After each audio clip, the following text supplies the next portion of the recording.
What's up YouTube, Pete here. I just want to make a little bit of a video about the 2020 Toyota Supra that's coming out. And I'm one of the people who are, having a little grief about it and stuff. A little story about me and Supras. I own two. I had a 98 twin turbo and a 94 twin turbo.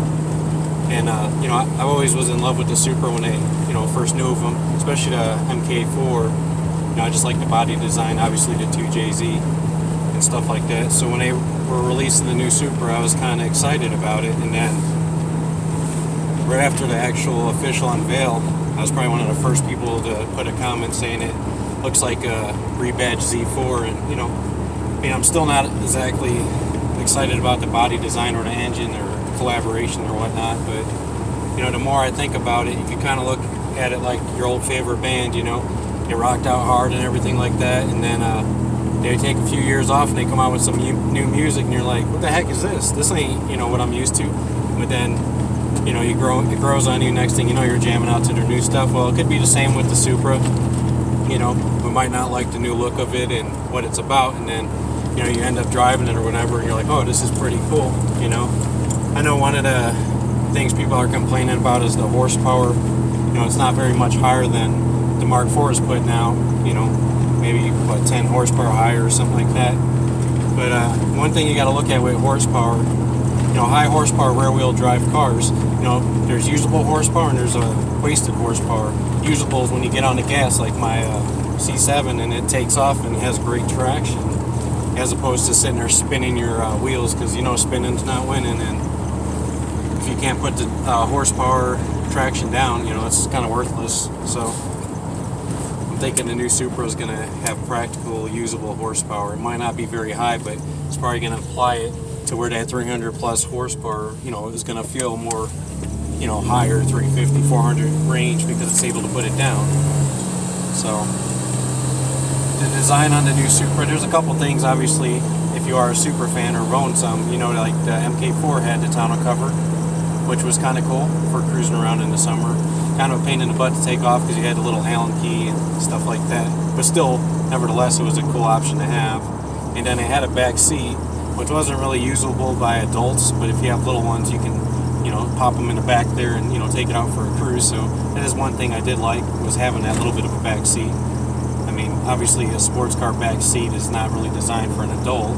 In an emergency situation, sure, or if they're a contortionist, but other than that, you can't put your little ones back there, and you're more likely to get approved to get a car like that if you, say, hey, it has a back seat, honey, So, some of the designs on the new Supra, the back end with the integrated spoiler, it looks kind of cool, but, I always like the option where you can throw a spoiler, and I'm sure the aftermarket will eat that up and come out with a million different designs. I've already seen renderings and stuff for that, so not a huge problem.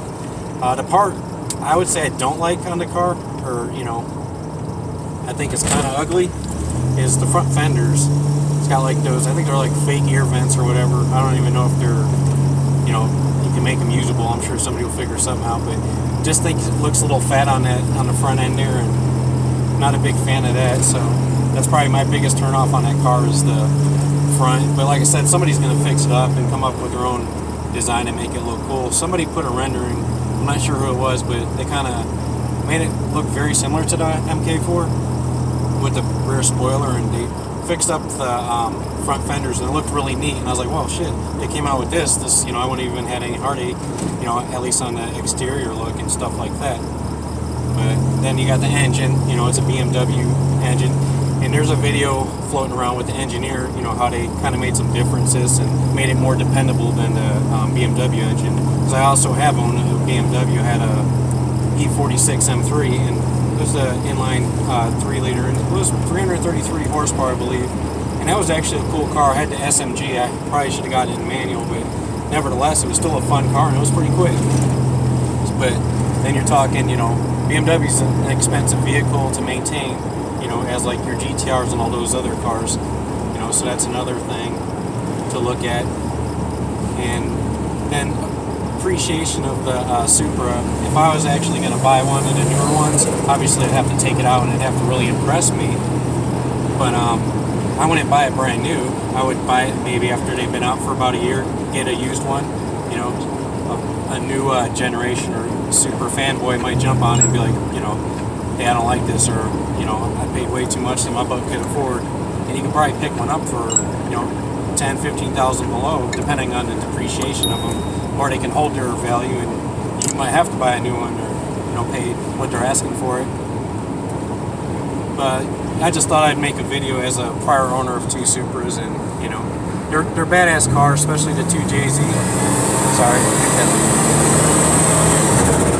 But, you know, I personally am a, you know, MKIV 4 kind of guy, and that's why I bought 2 of them and kicked myself in the butt for getting rid of them, and I let them go very cheap, because a few years ago you can pick one up for about 20 grand, a nice, you know, maybe a little bit higher mileage. And then I had a 98, like I said, and man, you can't touch one for, it seems like, under 50, 60 grand with high miles. Let it be under 30,000 miles, you were getting up there to 70, 80 grand or so.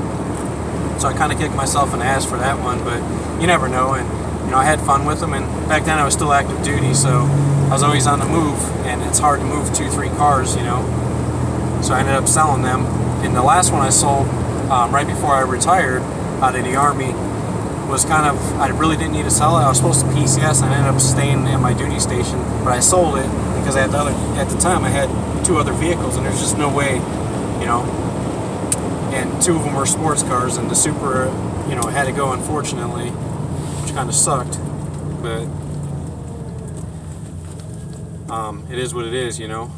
But I go through cars, so, you know, you enjoy them, mod them up, have fun, and then you get rid of them. You know, it is what it is. Let Mr. Handyman here get some distance. Do a little pull in the Grand National.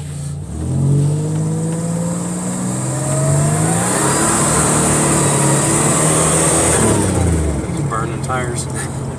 But so I got about another week before I get my new car, the replaced STI. And like I said, it's going to be 700 horsepower on E85, and I'm excited about that one. Hopefully it's here by Friday or Saturday, and then I'll do an unveil of that and make a video, and we'll start having some fun videos with that car. And I do want to track this car, because I'm hoping this sucker is going to be, you know, low 11s, 10-second car, and it's very possible, obviously, if I put the right tires on it.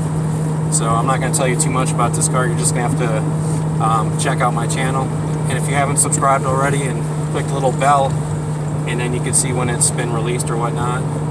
But I appreciate you watching my video. Have a good day, and we'll see you